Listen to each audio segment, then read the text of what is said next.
Գյուրջան Կասկադ, ցանկացած համեմատություն մեր օգտին է։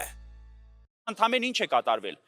Հարցաքնվել է Արա Օհանյանը, բժշկական փորձաքննության է ենթարկվել Արա Օհանյանը, մի քանի ոստիկան են հարցաքնվել, այդ երկուսի միջև առերեսումա տեղի ունեցել եւ վերջ։ Արգրավում չկա, խոզարկություն չկա, գաղտնալուսում չկա, օպերատիվ միջոցառումներ ձեռնարկված չկա, ոստիկանները փորձաքննության ենթարկված չեն, ռեալ առերեսում տեղի չի ունենում եւ այլն։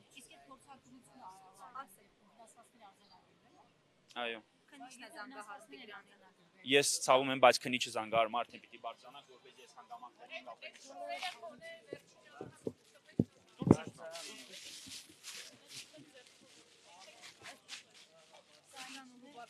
Սա այդ կոֆեի հետն է, որ Տիգրանի վրա շպրտել են, նշելով, որ կոֆեի այս բաժակում այսքան կոֆե կար, այս սենց են արել նրա վրա,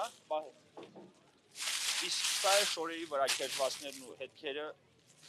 տարբեր մազեր էլ կան անգամ այս շորերի վրա, սենց շատ ցուցադրել չեմ ցանկանում, այս մազերը երևում է, վստահեցնում եմ, որ սա Տիգրան Ուլուբաբյանի մազերը չէ, այս էլ քաշոցի հետքերը,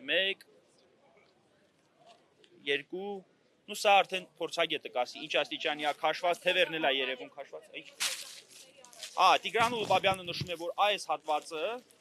հատվածով բարձրացել են փակել դեմքը, այ միջև ստեղը, քաշել են միջև դեմքը փակել, հետո ապտակել, մի քանի անգամ։ Սրա վրա վստահեցնում եմ առկա են ոստիկանների կենսաբանական բազում հետքեր։ Այո։